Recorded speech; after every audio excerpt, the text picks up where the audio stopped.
ইসলামের কয়েকটা জিনিস আছে, একটা হলো সুন্নাত, একটা জায়েজ, আর একটা হলো না জায়েজ। একটা সুন্নাত, একটা জায়েজ, একটা না জায়েজ। সুন্নাত আমরা বুঝি সবাই, ইত্তেবা রাসূল সাল্লাল্লাহু আলাইহি ওয়াসাল্লাম, রাসূলুল্লাহ সাল্লাম যেটা করেছেন সেইটা সুন্নত। সকল ক্ষেত্রে রাসূলুল্লাহ সাল্লাল্লাহু আলাইহি ওয়াসাল্লামের অনুসরণ অনুকরণের নাম সুন্নত। হাঁটেন নবীজির মতো, এটা সুন্নত। খান নবীজি সাল্লাল্লাহু আলাইহি ওয়াসাল্লামের মতো সুন্নত। সালাত, সিয়াম, কিয়াম যা আছে। আর না জায়েজ মানে রাসূলুল্লাহ সাল্লাল্লাহু আলাইহি ওয়াসাল্লাম যেটা করেননি এবং করতে নিষেধ করেছে সেটা কি। আর মাঝখানে কিন্তু একটা বড় জায়গা আছে যে রাসূলুল্লাহ করেন উনি, নিষেধও করেননি। এটা জায়েজ, এটা না জায়েজও না, সুন্নতও না।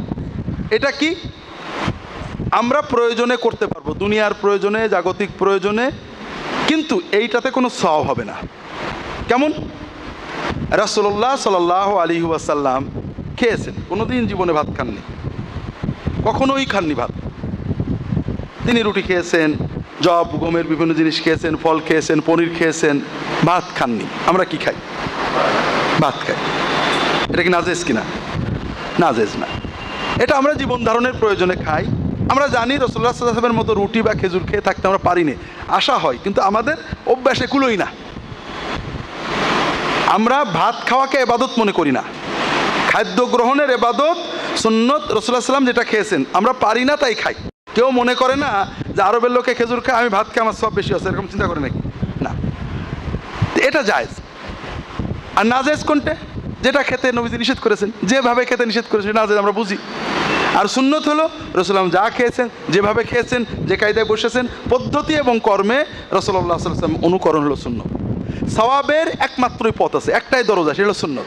সুন্নতের বাইরে কোনো সওয়াব নেই, তবে জায়েজ আছে। কারণ ইসলাম তো প্রশস্ত, সর্বযুগের সকল মানুষের জন্য।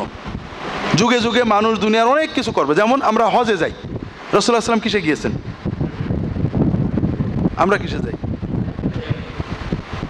তো এটা কি নাজায়েজ নাকি? না।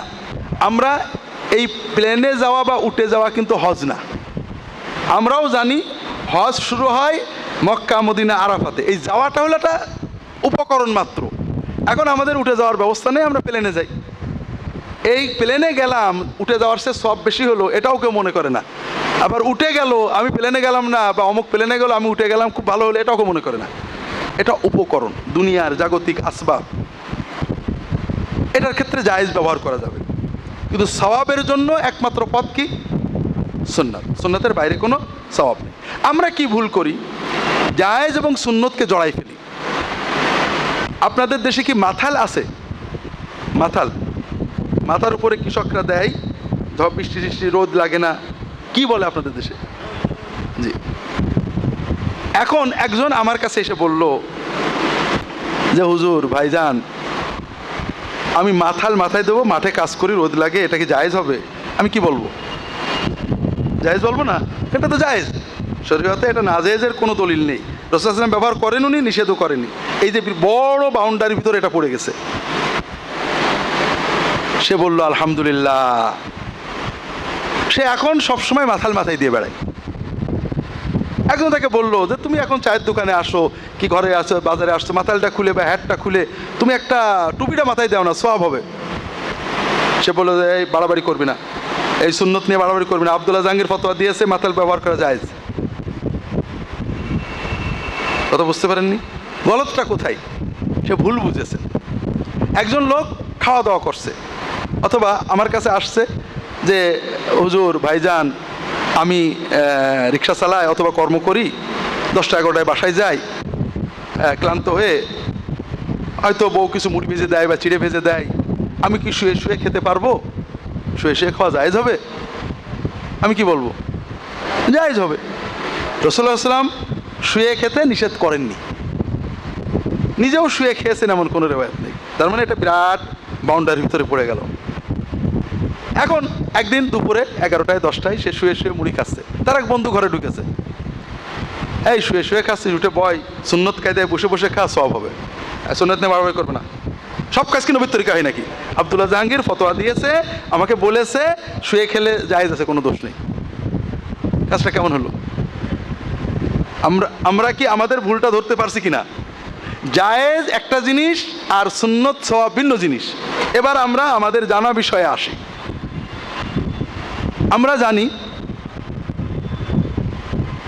5 ওয়াক্ত ফরজ নামাজের আগে আমরা কিছু সুন্নত নামাজ পড়ি, ঠিক না? 2 রাকাত 4 রাকাত ইত্যাদি। এই সুন্নত নামাজের রাকাত যেমন সুন্নত, পদ্ধতিগত আরো অনেক সুন্নত আছে। যেমন রাসূলুল্লাহ সাল্লাল্লাহু আলাইহি ওয়াসাল্লাম এই সুন্নাতগুলো ঘরে বা কর্মস্থলে পড়তেন। মসজিদে পড়া জায়েজ, কোনো দোষ নেই। মসজিদে কখনো কখনো সাহাবেরা পড়েছেন, কোনো আপত্তি নেই। কেউ যদি মসজিদে এই 2 রাকাত বা 4 রাকাত নামাজ পড়ে তাহলে 2 বা 4 রাকাত নামাজের সওয়াব সে পাবে। কিন্তু রাসূলুল্লাহ সাল্লাল্লাহু আলাইহি ওয়াসাল্লামের হুবহু অনুকরণে যদি নিজের বাড়িতে নামাজটা পড়ে তাহলে 4 রাকাত সুন্নতের সওয়াব প্লাস সুন্নত স্থানে পড়ার জন্য অতিরিক্ত সওয়াব পাবে। কথা বুঝতে পেরেছেন? আপনি একটা সুন্নত জানলেন, এখন আমাদের সামনে অনেকে সুন্নতটা মনে করেন জানতেন না, হঠাৎ আমি বললাম, আপনি শুনলেন। শোনার পরে মুমিনের ভিতরে বিভিন্ন প্রতিক্রিয়া হবে। একজন বলবে, কই আমাদের হুজুররা তো সবসময় মসজিদেই পড়ে, কখনো তো এটা বলিনি। এই লোকটা বলল রাসূলুল্লাহ সাল্লামের সুন্নত, আমার নবীর সুন্নতের কথা, দেখি আমি আমার আলেম হুজুরদের কাছে জিজ্ঞাসা করব বিষয়টা সত্য কিনা। রাসূলুল্লাহ সাল্লাম মাঝে মাঝে মসজিদে পড়তেন, সবসময় মসজিদে পড়তেন, কোনো দলিল আছে কিনা আমি একটু খোঁজ নেব।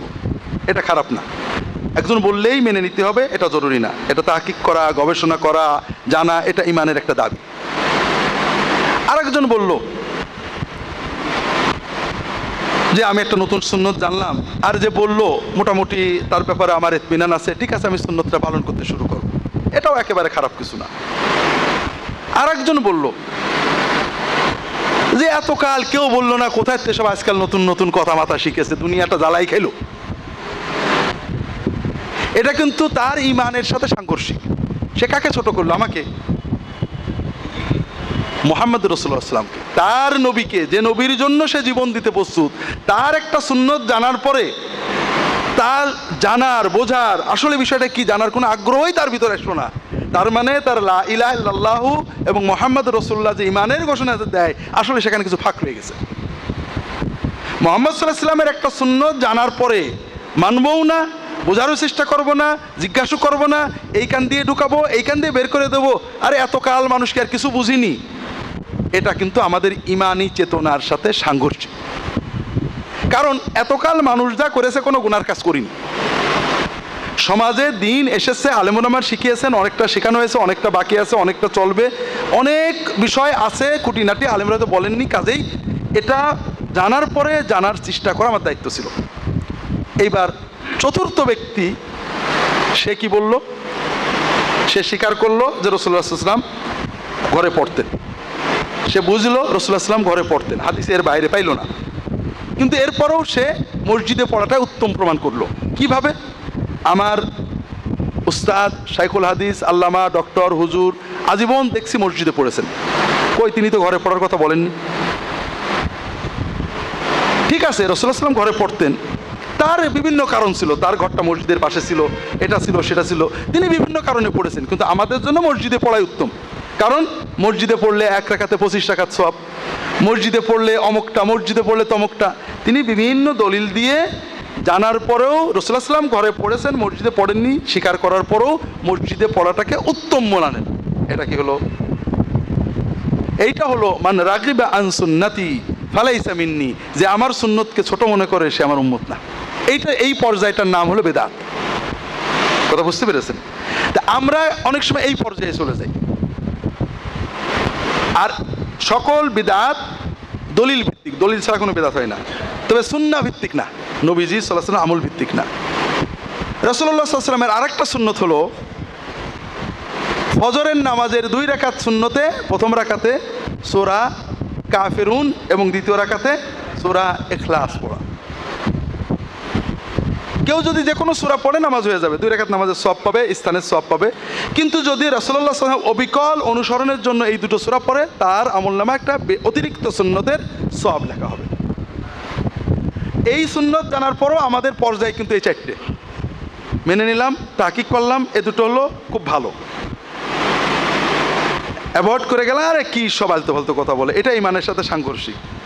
আর এইবার আমি যুক্তিতে আসলাম, আরবের কাফেরদের মতো দলিল ভিত্তিক হয়ে গেলাম। রাসূলুল্লাহ সাল্লাল্লাহু আলাইহি ওয়াসাল্লাম পড়েছেন, এটা ঠিক আছে, কিন্তু তিনি তো বড় সূরা পড়তে নিষেধ করেননি। অন্য হাদিসে আসছে আফদালুস সলাতি তুলুল কুনুত, সবচেয়ে ভালো নামাজ হলো যাতে সূরা কেরাত লম্বা পড়া হয়। কাজে আমি ফজরের সুন্নতের, ফজরের রক্ত হওয়ার প্রায় 45-50-55 মিনিট পরে ফজরের নামাজ, কাজে আমি প্রথম রাকাতে সূরা ইয়াসিন, দ্বিতীয় রাকাতে সূরা রহমান পড়বো, আমার সওয়াব বেশি হবে। নানা যুক্তি দিয়ে, হাদিস দিয়ে, দলিল দিয়ে, আল্লাহর কোরআন যতটা অক্ষর পড়া যায় তত বেশি সওয়াব হবে, নানান দলিল দিয়ে রাসূলুল্লাহ সাল্লাল্লাহু আলাইহি ওয়াসাল্লামের আমলটাকে ছোট করে ব্যতিক্রমটাকে সে উত্তম মনে করার চেষ্টা করলো, দাবি করলো, মানে বিশ্বাস করলো। এটা কি হবে?